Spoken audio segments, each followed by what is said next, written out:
Y'all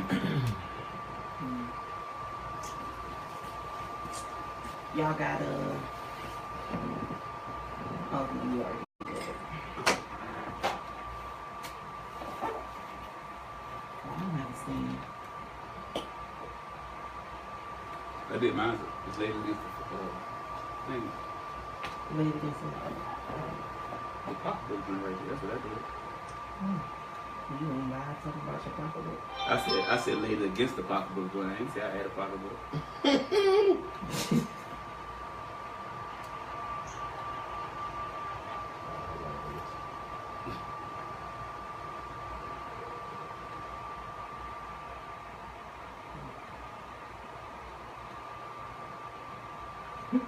Looking at Facebook with all these different names. People got them 17 names in between their names. That junk really is funny.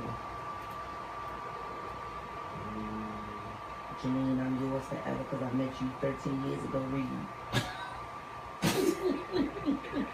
Some of them be so long, I can't figure them out. Stacy Platinum Lover, always down with you, ride or die chick. Johnson.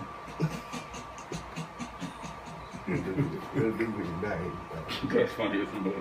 They can't keep them joints short and sweet. They No, man. They had be like this under the sprinkle one. What is that? There's some of you look at like, yeah.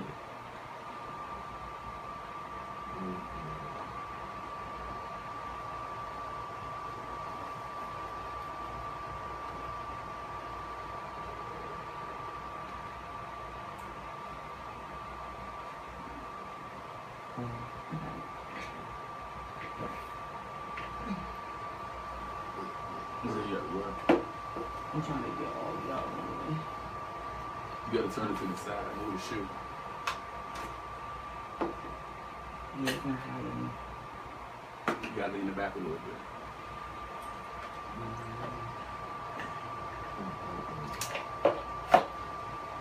How about them Cowboys?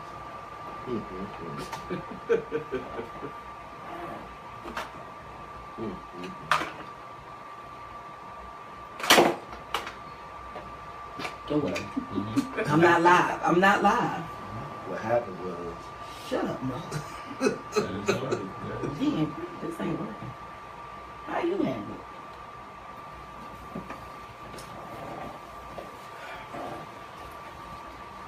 That's a good joint. If you trying to work off seeing it yourself.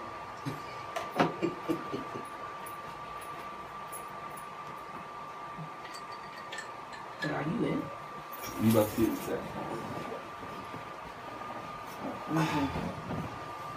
Yeah, the top of y'all heads is Lean it back.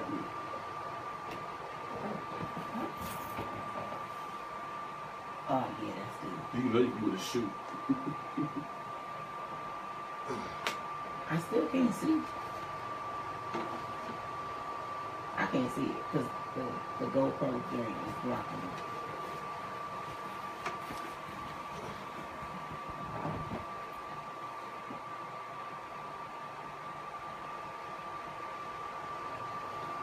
Yeah, we're in the pocket, right?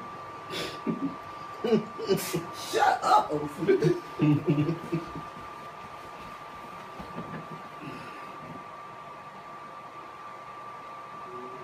you telling me I can't go live?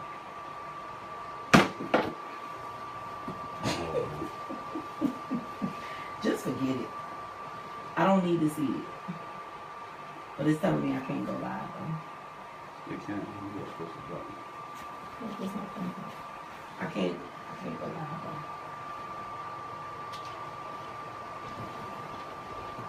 You got it. And then let me come. I'm on the beach.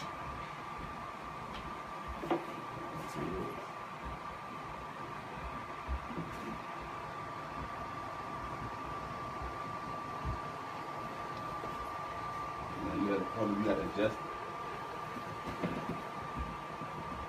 Or get lean adjusted. that's what this ain't need for. That's on me though. You got to put it toward your side of it. Right there. Right there. Yeah. A little bit more to the back. You know, back it up on your side. A little bit on the side. Some more. Right there. A little bit back. Bring it back.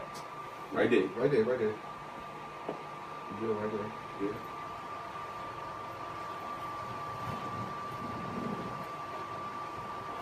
That I ever sold, paid for every house that I ever stole. Paid my car. Hey, right in front of the door. I know, man.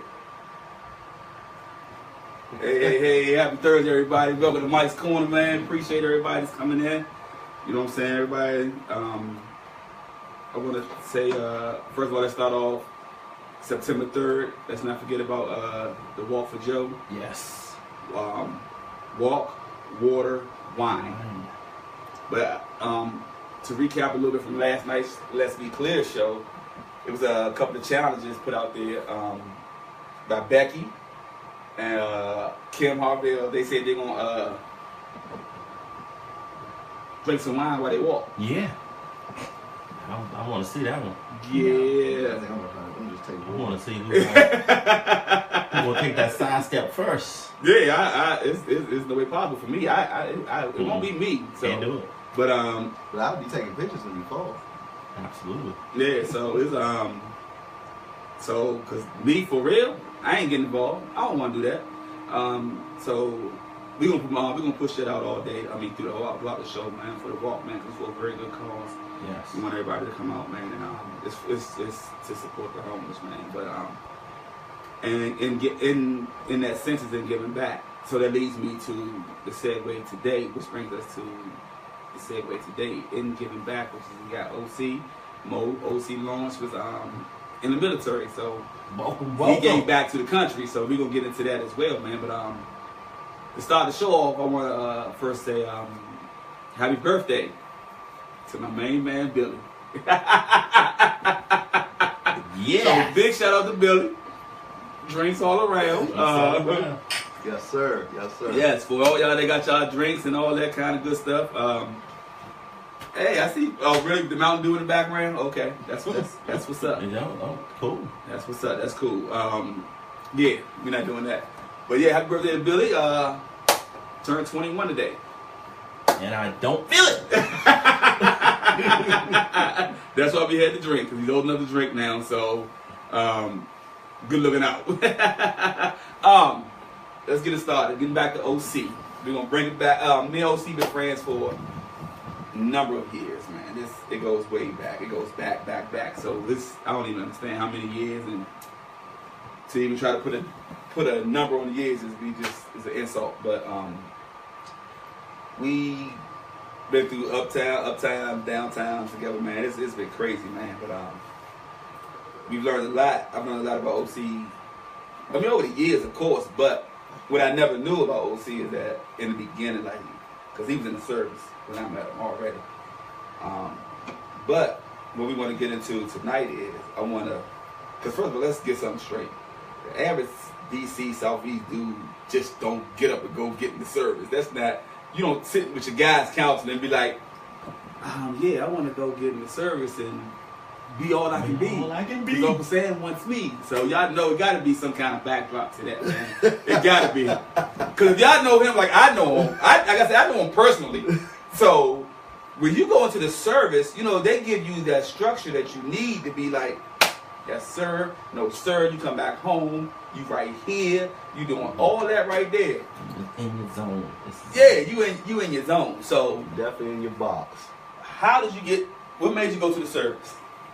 I'm gonna say this. What made me go to the service is, number one, my mom passed in the 12th grade. So I was more of a mama's boy than anything. She the one that spoiled me. Like most guys that's out growing up in the city, I was involved in drugs, or selling drugs, that is, not using drugs, but selling drugs. And I knew the difference between right and wrong. That's the one thing my parents did teach me. They told me the difference between right and wrong. And it kept on just coming to me like, I was supposed to be doing this. I shouldn't be doing this. You know, it was one of the things, and I guess I was looking for an out. I started getting involved in drugs, and I started getting Where was you living at? in Southeast off Martin Luther King Avenue. You know, on a little street called Mount View Street, and you know, up the street from Bury Farms, off of Morris Road. Mount View, wow. Yeah, like I was doing all that, and you know, even like today, how we got all this hate in our city. It was hate going on back then. So if you was getting a little bit of money, you know, you had to worry about the nigga up the street, the nigga down the street mad at you. And when I started realizing I'm carrying weapons and carrying guns, and for real, all I wanted to do was get money. I ain't care about trying to hurt nobody, but you know, the jokers that was out here was like, look, you want to do this, you gonna have to do something eventually, either go to jail or hurt somebody. It's gonna be one or the other. Right. You know what I'm saying? So I started realizing to myself, I gotta, you know, figure a way out. A couple times I quit. Say, man, I'm just gonna go cold turkey. Yeah, I went cold turkey like it was cigarettes or something. Like I'm just gonna quit. And then I was like, you know what, this money's too good, and I went right back. You know, so money, trust me, money good. Money back then. Back then, it was small faces. back then, it was a lot different. You know what I'm saying? And then the other thing, it was kind of a family situation. So I was put in a very good position coming out of high school. So it was almost like the door was open for me to sell drugs. You know what I'm saying? Even though I was spoiled as a child, so like. So you didn't go sell drugs because you had to, and you just wanted some new shoes. Right. I had a mother and father that spoiled me. Like we were kind of like middle class. We wasn't, you know, hurting like that and this, that, and the other. But it was so accessible to me, and it made it so easy. And it was kind of like, you know, parts of my family was doing it. So you know, my best friends and my closest friends, and it was just like second nature. Like this is what I can do. You know what I'm saying? And then it just so happened my mom passed in the 12th grade, and financially I started kind of like taking care of myself at that point, because I was a mom's boy. My father was cool, but he was a tightwad, and then he went through a hardship, and my mom passed, so I had to start carrying my own weight. And So you think that really pushed you to do it more? It definitely did, because I think if my mom wouldn't have passed, I probably wouldn't have did it, because I was so close to my mother. The funny thing, real quick though, is it was like an oxymoron. We got like 3 dudes from Southeast up on this panel. All our moms are gone. That's the crazy part. Yeah, that's crazy. And that's really, you know, that's what kind of pushed me. You know what I'm saying? I don't know if I would have went if she was here or not, because I was so close to my mother. You know what I'm saying? So that's why I tell people, you know, when I first initially went to the service, while nobody wants to go through their mother passing away and this, that, and the other, that's what I kind of got good out of the situation. It made me grow up. I had no choice. Hey, Tasha, what's going on? It wasn't no. Hey, Rochelle. I had no options but to go, because my father wasn't going to do what my mother did. It wasn't going to happen. Right. So I turned around and I did that. On top of, I had a little heat on my ass, if I could say. You know, like anybody else in Southeast or DC, when you start selling a lot of drugs and this, that, and other, you know when the man come to get you. You know, the rumor was they was coming to get us. And you start getting that feeling. Yeah, because they What's up, Skeever? So you know, they was, you know, the word was going out, and they were talking. So you was getting money then. Yeah, I was. You wasn't been a petty joint no more. Yeah, you graduated. Yeah, I mean, it was a few things going on, and then on top of, you know, when you sitting there on your block, and it was at the time it was 3 houses on one block doing stuff. You know what I'm saying? So I watched the police knock down a dope house on the corner by a block. I watched them run in there, and this, that, and the other, and shut them down. And they had been running before I was living around there. Okay. So then I turned around and watched them knock down my man, which was my right-hand man at one time, knock down his house. Shit, at some point they come to get the guy. You know what I'm saying? Like, so you watching this joint go? I'm watching this joint. Yeah, it's a dog. I mean, and it wasn't just me. It was me. Steven say, "Tell OC stop stuttering." Steve, I'm gonna get you, Steve. He's nervous. He's a little nervous right now. Hey, you don't realize it's a statutation on time limit before you sell a drug. Yeah, I mean, but it wasn't just me. It was me, my cousin. All of us was doing it. You know what I'm saying? And I just woke up one day. It's just crazy how things happen. Everybody back then that was getting money, they went shopping down Georgetown. Yeah. You went down G Town. Man, you got to, and not Rayful Evans kind where you shut the store and lock the door. Get all that. Yeah, lock the door behind me. I'm about to get a rack of stuff, so lock the door behind me. It ain't that situation, but right. That's what we did. You gonna call up to fellas, hey, let's go down to G Town, let's go. Right. And need something for the go tonight. Right. And it was crazy because I made a few phone calls. One was one of my cousins who relocated from D.C. to go to college at Georgia Tech in Atlanta. And I talked to him and I was like, man, I gotta get out of here. You know what I'm saying? And the police looking at us. Hold up. Skeever, really? You gonna say, nah, but for being a drug, he still got good teeth though. Hey, my mother made sure I took care of them. She made sure I took care of them. Yeah, right, so they was. Yeah, so my cousin was like, man, come down here. But you know, the crazy part is that cousin at one time was selling drugs for me. So it sounded stupid. You know, so he didn't want you to alleviate the problem. He wants you to run from the problem. Right. So but he was down there going to school. Him and which is his wife now, ended up graduating. He had progressed to do better things. Okay. And I just felt like, nah, I don't want to do that. Then my brother wanted me to come to California, and I was like, that don't make sense because he was one of my partners, and we are like, I'm gonna leave. You gonna take the whole organization down. Like I'm not gonna go to DC to go all the way to California to sell drugs again. Like I felt like I needed space, and one day I ended up in Georgetown, and I ended up going by myself. How ironic! And I was shopping and messing around, and it was what's the name down there? This is crazy. I get down there, and there's a recruiting office down there. So I always heard about the military because my father was in the Navy for a short stint. Mm-hmm. You know what I'm saying? So I knew about it. But one day I was down there by myself. Nobody wasn't with me. I went in the recruiter's office. Got to talking to him.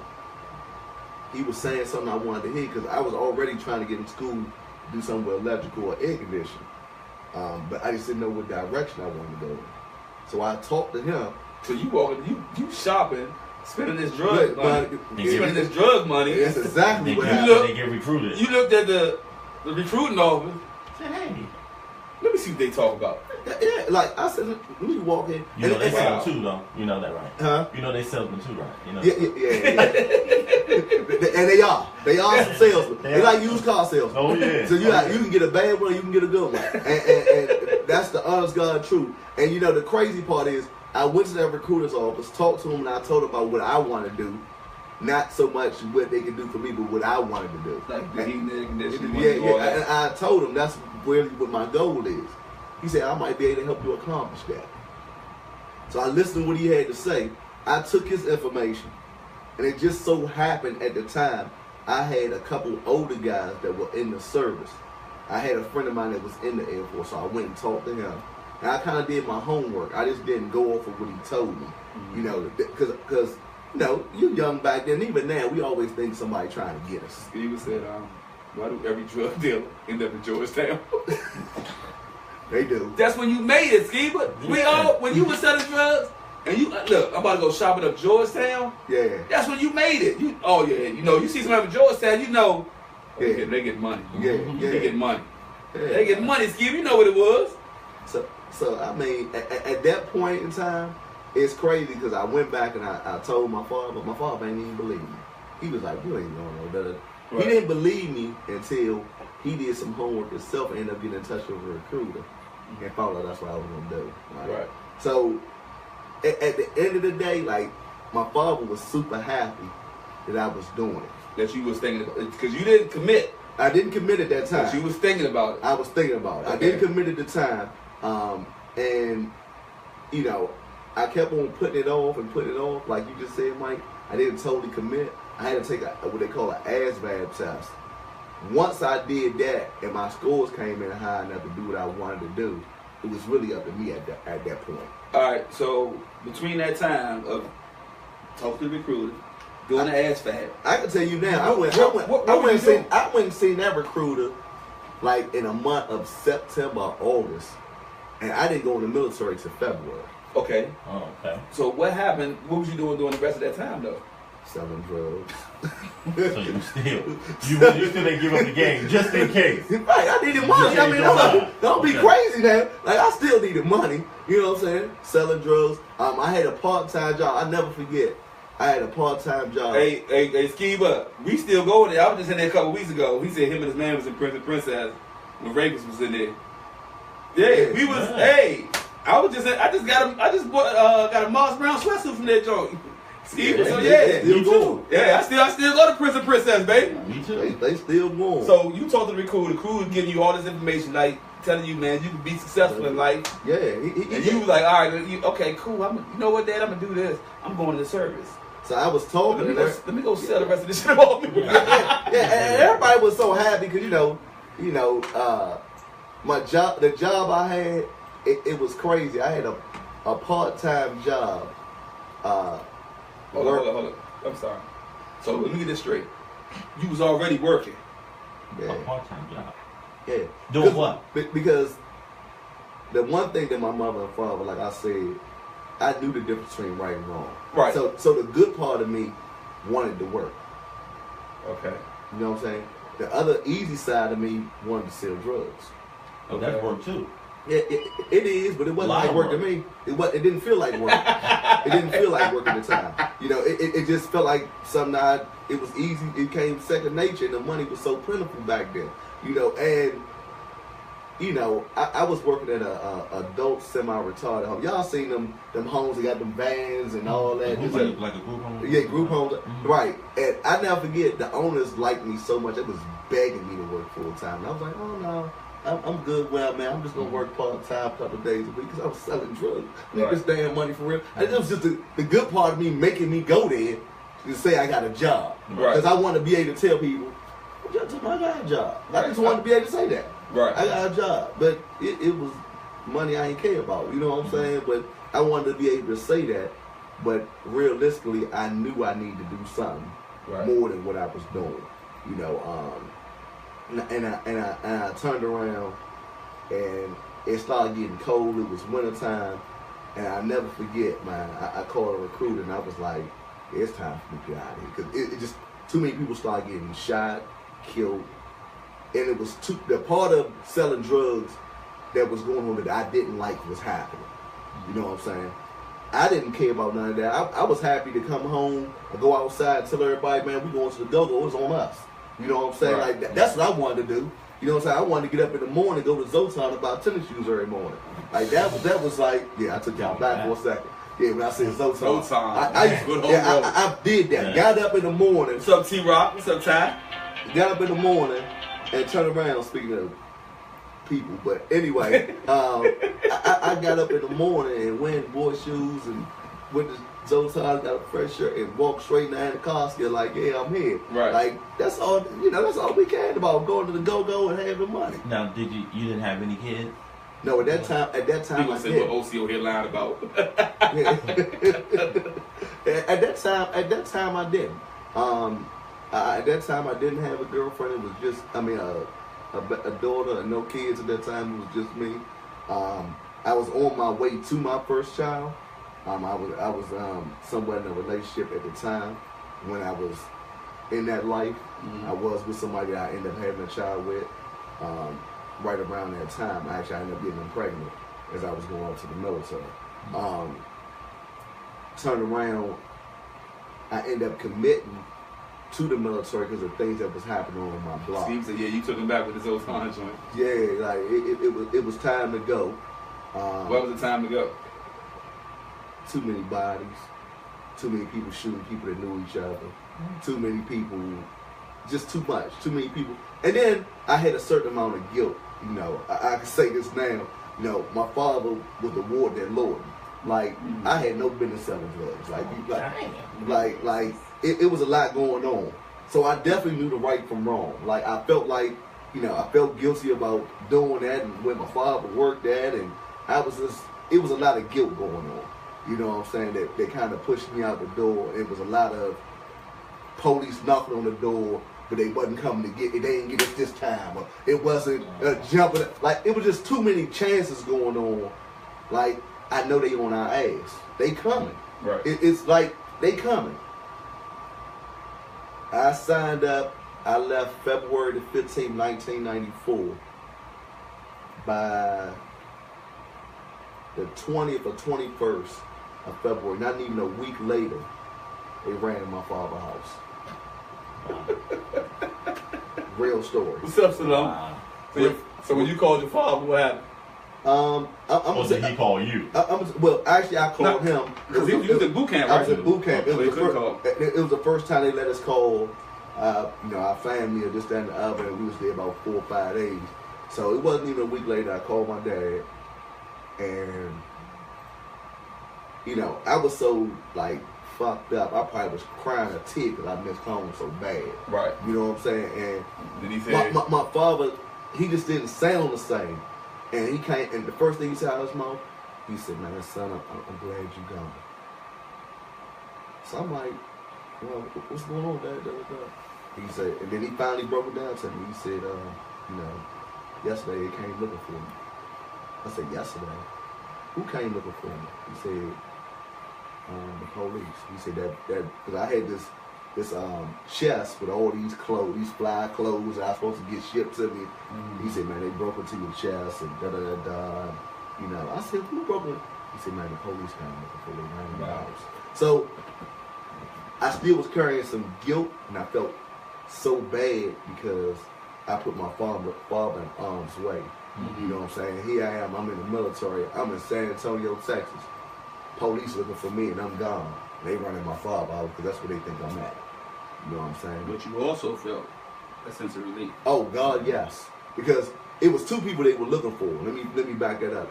It was me and my cousin JJ. Mm-hmm. So if one of us wasn't there, the other one was, right? And because I left and went out of town, he no longer had a partner. He was by himself. Mm-hmm. So it just so happened when they ran the house, he was at his baby mother's house at the time, his child's mother's house. So they didn't get him neither. And true story, I went and visited him today. That's the guy I went to go see in the wheelchair today. Wow. So he's one of the bigger reasons for me going back and forth when I got out of the military. After he went through that stint of getting shot up while I was on, he got shot up while I was on leave. Wow.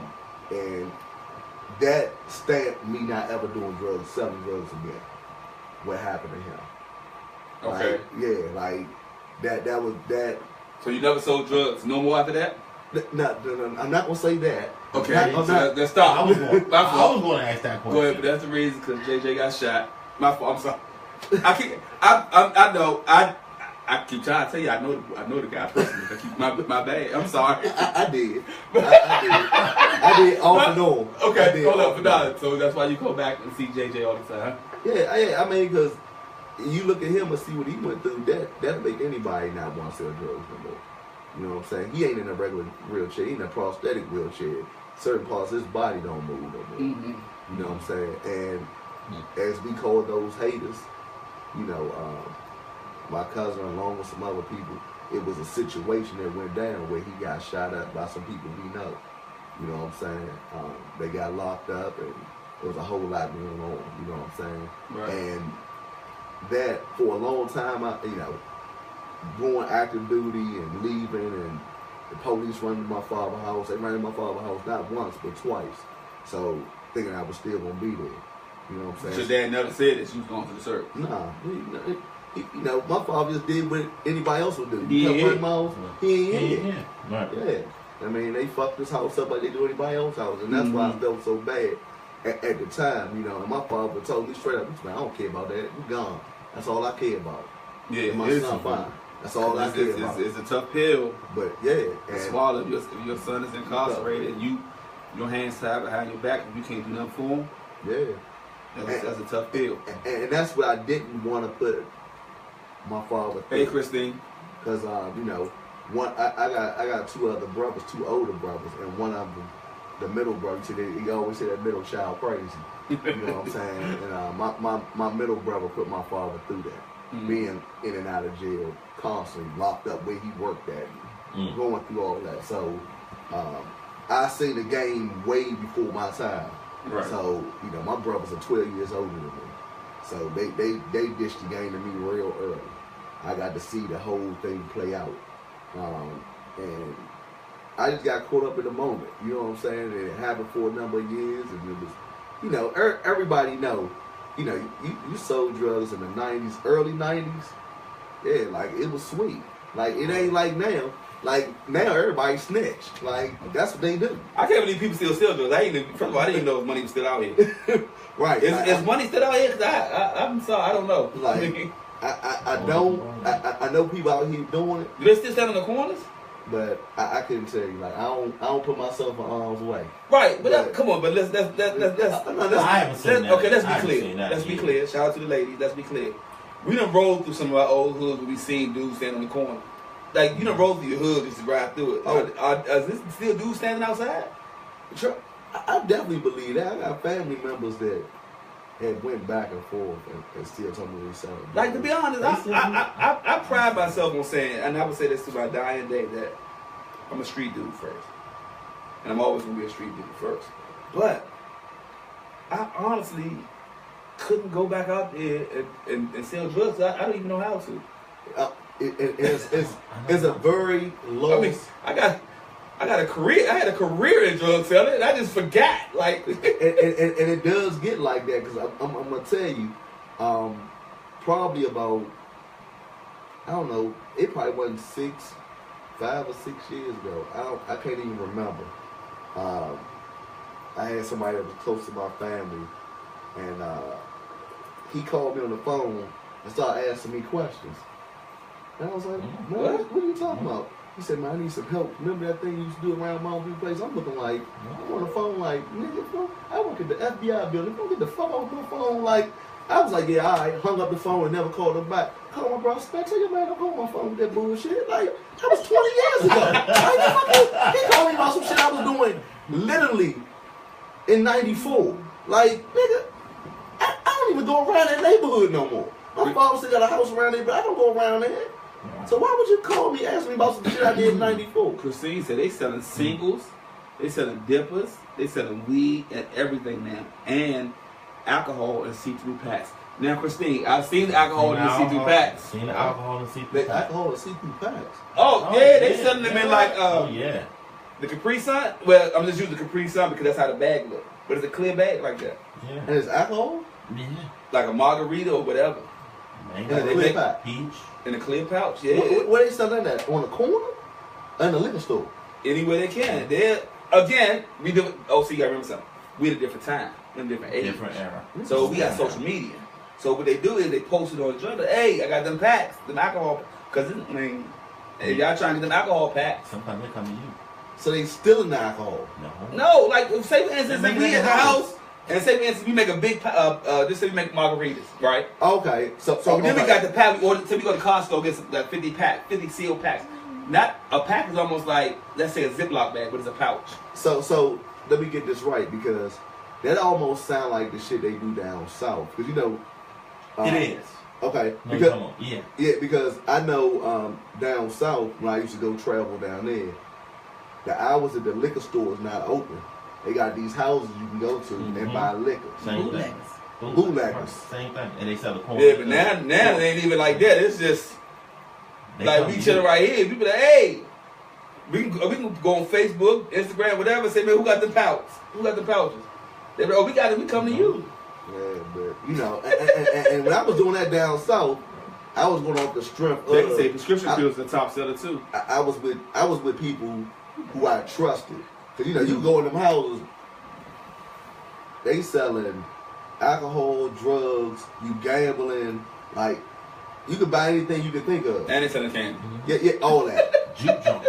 All that. Oh, You know what I'm saying? And when I first started doing it, I was like, hold up, man. You know, like this shit don't feel right. You know what I'm saying? I had to get used to it. It was a different kind of nervousness. It was. I had to get used to it, but you know, if you get far as you start traveling a little bit, they do it down in Chesapeake, Virginia. That's when I first started when one of my daughters live at. So that's where I kind of seen all that going on, the bootleggers, and you know, my daughter. I was like, yeah, nephew, you want something to drink? Yeah, we going to the bootlegger. They be in there doing everything underneath the sun.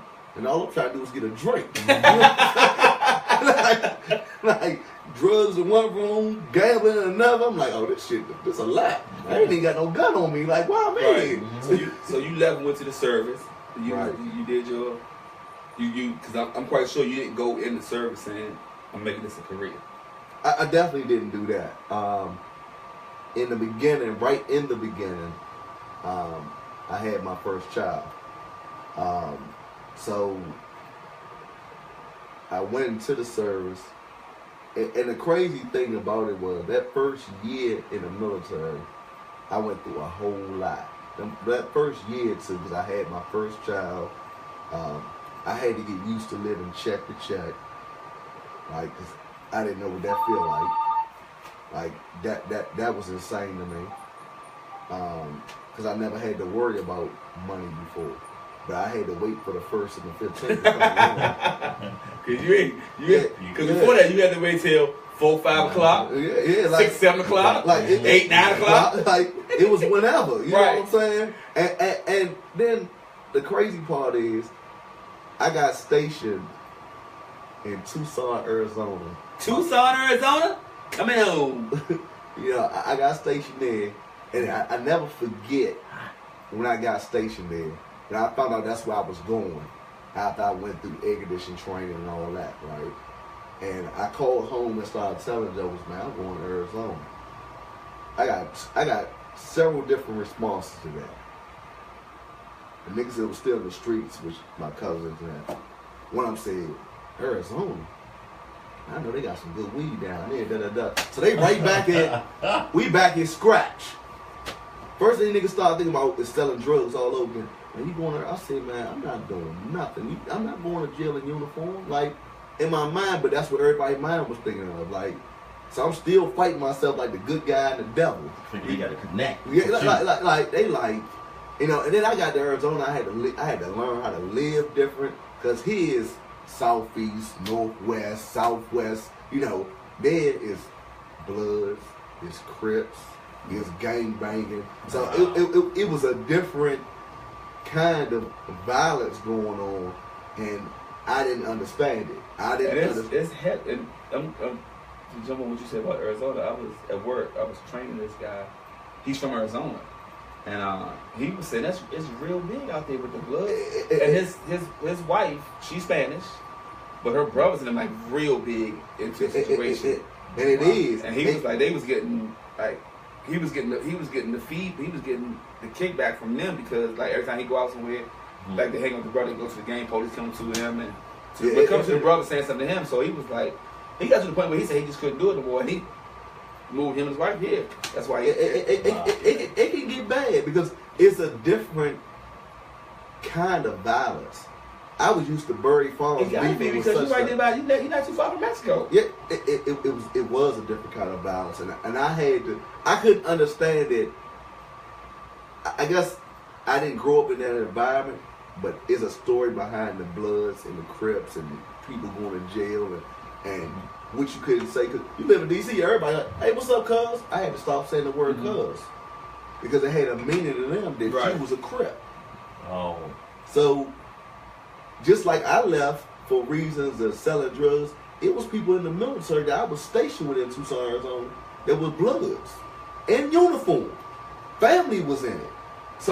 So like, and some of them ended up being my boys, but to me, they was my boys in a different brotherhood. In the military. But they carried a brotherhood with the military. They carried a brotherhood with being the Blood.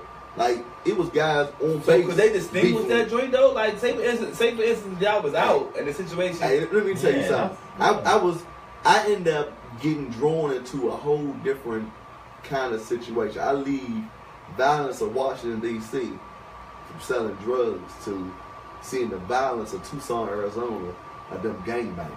You know what I'm saying? And to me, it was kind of stupid. You know, it was kind of crazy, and they reasoning.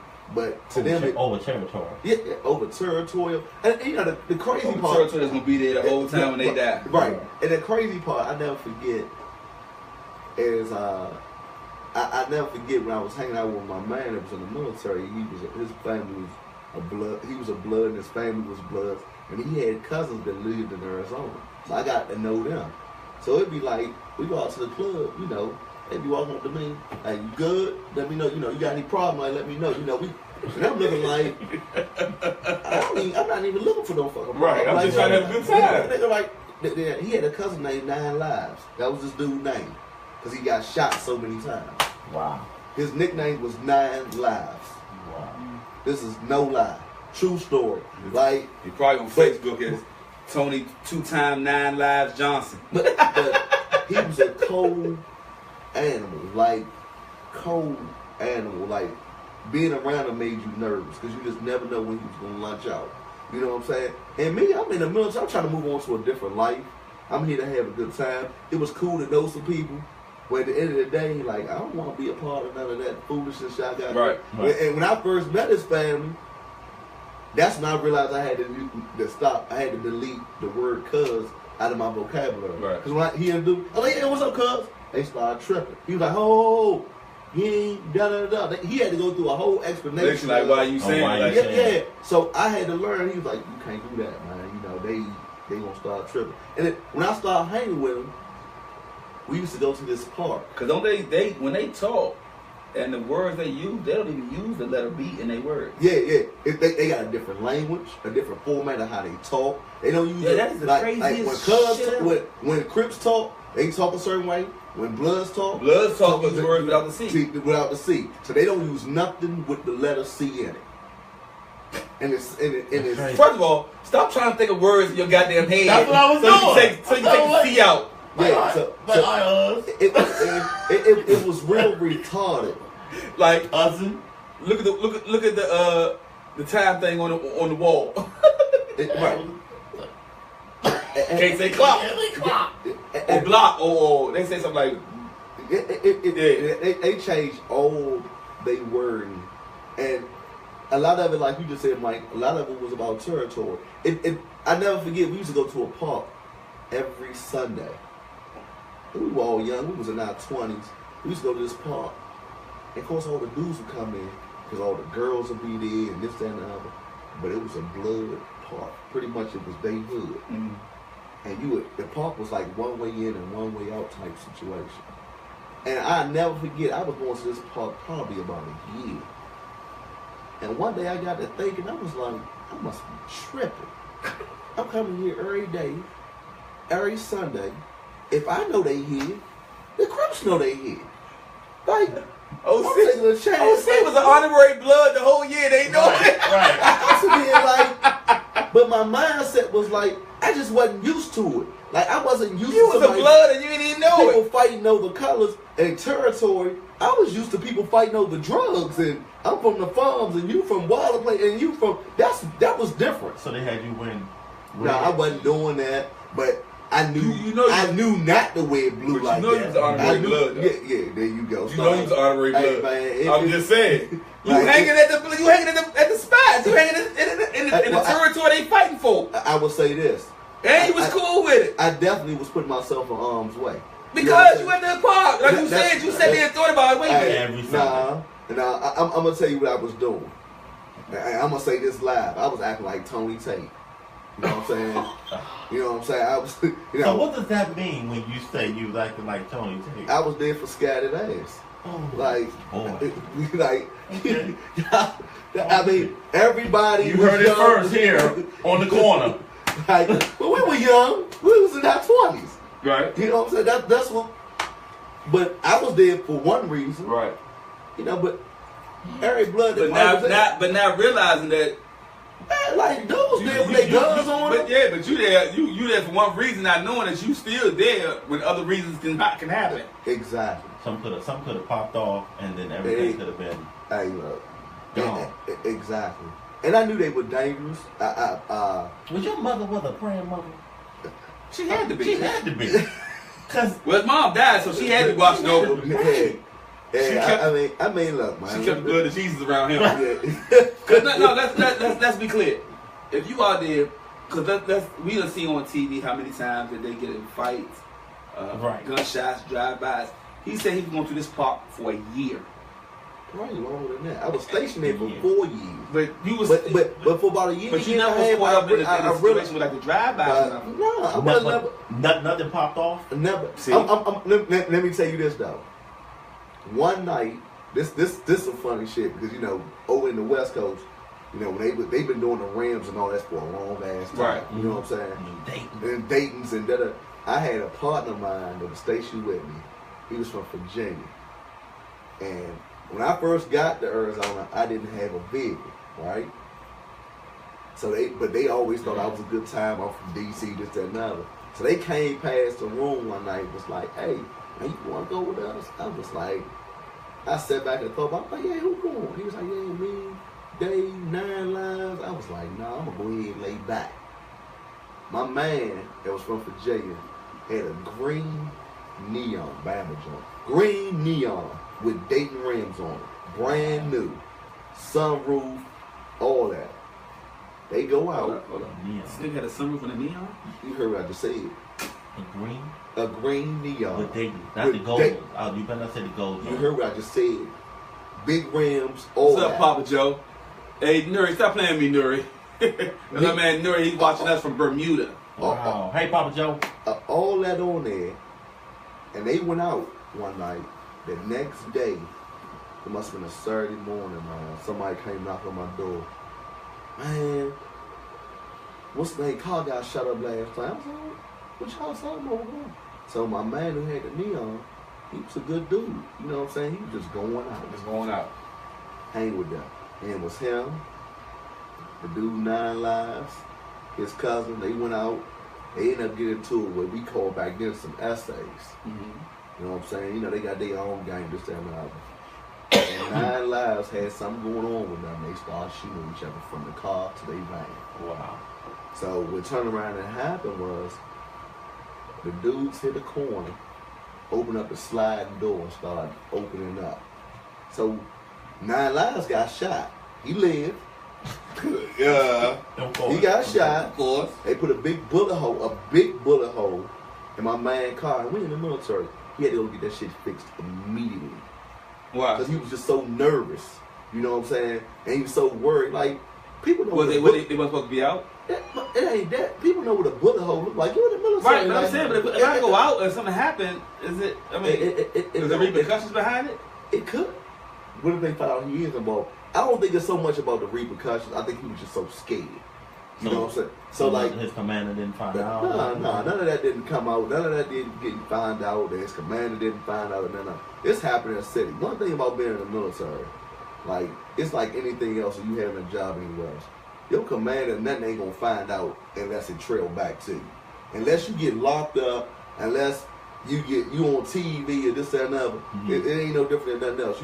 Nobody can't stitch on you but yourself. Right. You know what I'm saying? But the question of you in the parking lot and must my neon and everybody know what a bullet hole look like. They like, hey, what happened to your car? He didn't want that. Mm-hmm. And he was scared as hell. You know what I'm saying? Glad he didn't get hurt though. As he should have been. As he should have been. But all I sat back and myself said was, I'm glad I ain't go out with him. Right. That's all I could say to myself. Like, because first of all, his cousin was off the chain. And I know he off the chain. So I was like, I ain't gonna even keep on putting myself in harm's way to that. Like, we was cool, and it was good to be, in the city of Arizona and knowing you had people that fuck with you and all that. Right. But at the end of the day, I wasn't trying to be caught up like that. Like, he was crazy. Like you said, your mama taught you that from right from wrong. Yeah, I know right from wrong. Like, I smell heat. Like, I ain't no fool. Right, so your time, your first 4 years riding down in the service, like, what are you thinking? Like, I'm getting out, or? I was in there for 4 years, and I was going back and forth on it. Like, I wanted to get out, but then I didn't. I'm gonna tell you why you didn't want to get out. I'm quite sure everybody want to get out because you want to go home. Well, by this time I was there for 4 years. I kind of got used to. I only came home in the summertime. I didn't come home for winters because Arizona was pretty much hot damn near year round. So at some point my blood thinned out, and I didn't really own any winter clothes. After I got to my third, I wasn't buying coats and I wasn't buying, while y'all crying down here that it's 30, it's 60 up there. You know what I'm saying? So I'm not buying them clothes no more. So and I wouldn't want to come home in the wintertime. I'd be like, it's snowing down there. I'm coming down there. Like, so I would only come home in the summertime. Right. And I was coming home in the summer all the time. But, you know, that, me having a child, then I end up being an instant single parent in the military. Why is that? My plain and simple. My daughter mother ended up being a victim to the situation of the streets of DC. You know what I'm saying? You know, some of us sell drugs, some of us smoking. She ended up on the wrong end. Right. You know what I'm saying? Right. So I ended up being a single parent. Early on in my career, my first couple of years being a single parent, I got into a lot of credit card debt, a lot of this, trying to stay above water. I had people helping me out. Once I started, say times move fast as hell too in the military. It do. Because before you know it, you were 4 years. You was at and that's you was at the end. And it was, and I had to make a decision. So I'm gonna start this over again. We're not start over, but I'm not gonna continue this. Right. And what happened is, before my 4 years was up, I ended up getting orders, if I can remember correctly. It's either I bring this in right after that, I ended up getting orders to open out of Japan. So I had to make a decision. Wow. Whether I was gonna go or get out. And at the time, you're not talking about going across the country. You talking about leaving this continent, going across the world. Yeah. So I had to make a decision, and what turned around and happened is, you know, it, like you said, it's a touch and go. You know, you talking about you want to live a good life, but you don't want to sell drugs, you don't want to do this, and mentally I was just going through some things, trying to make that decision, and I got a phone call, and I came home, and I made a decision to go. To go to Japan. I made a decision to go to Japan. I talked to my father, and I talked to my daughter. You go home because the heat wasn't on your ass no more.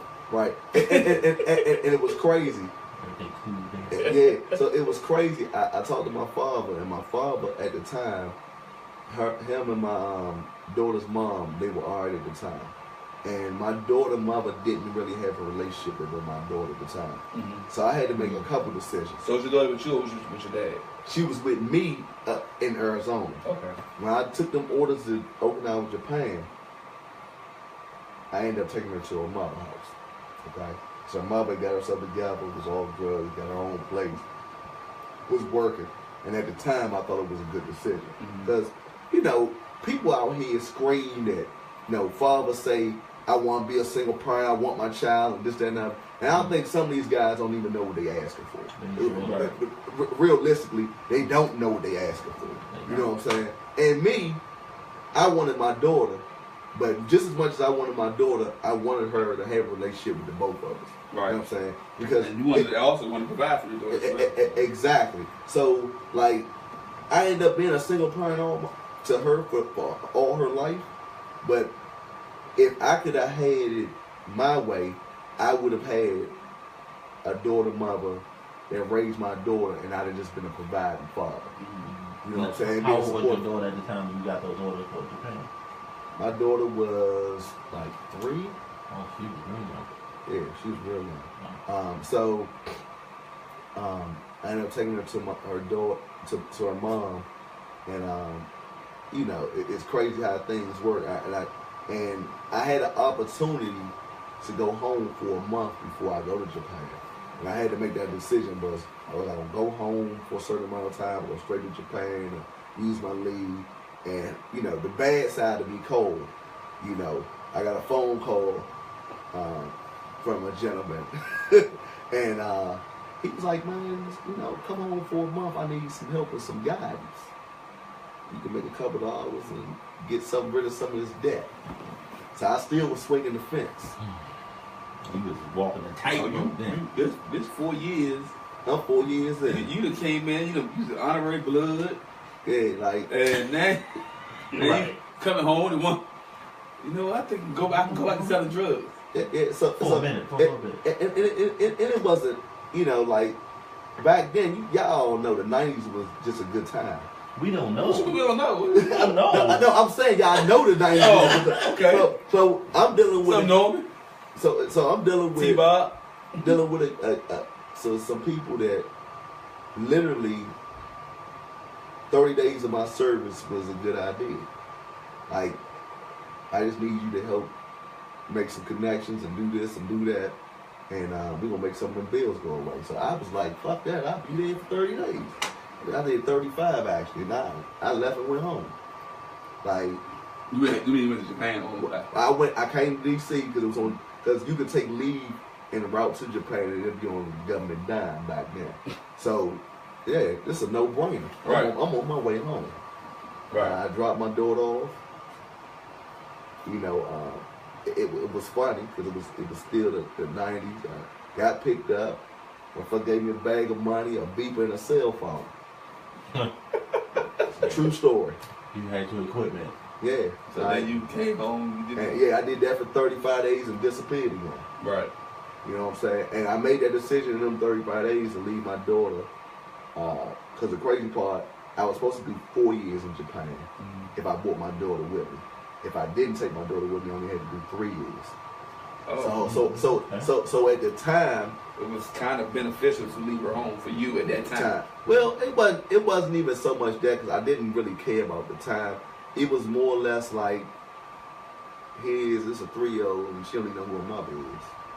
You know what I'm saying? Yeah. So like, but that's still, I would say beneficial because you wasn't sure about leaving the mother. Yeah. And I was unsure about your a lot child. of things. Yeah, but showing your child, I can like that taking a year off what you had to do. Like, okay, cool, I can go ahead and. But I will say this: I knew from the time I was on my way to Japan that I was gonna leave active duty after that tour. I knew, so I went with a plan. I said, all right, I'm gonna do these 3 years. So that'd be 7. And they paying us well overseas. So like, I'm gonna knock these bills down, and I'm gonna stack some bread. Like that's all I had in my mind. I'm gonna come back and be with my little girl. Like, that's what my focus was. Right. You know what I'm saying? So I did that. I got to Okinawa, Japan. Told the government, you know, because everybody was looking because you're supposed to go to housing and all that when you got a kid, which they're not. So I was like, oh, ain't no kid. Can I get my orders checked? So they reduced my orders down to 3 years instead of being on 4 years. And I ended up living in what they call a dormitory at the time, because I made a decision. Because all my stuff came with me, my furniture and all this other stuff, it was like a funny situation. It was like I was supposed to be living either in base housing or off base, but because I was a man who had legal custody of a child by court order, they was like, well, you can live in a dorm and we gonna still pay you to take care of your child even though she live in Washington, D.C. I said, well, move me in the dorm.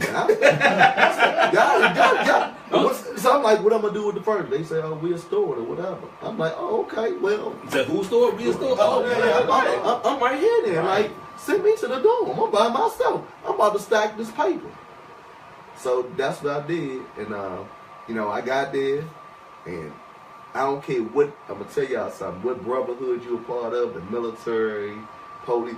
If you go to another part of the world, everybody gonna always know when you from the DMV.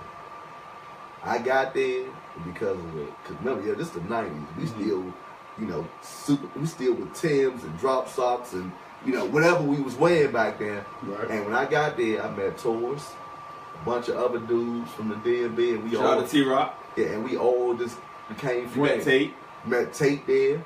Tate was in the Marines, like, but you know, he lived on our base. You know what I'm saying? But you know, y'all know what he do, right? You know what I'm saying?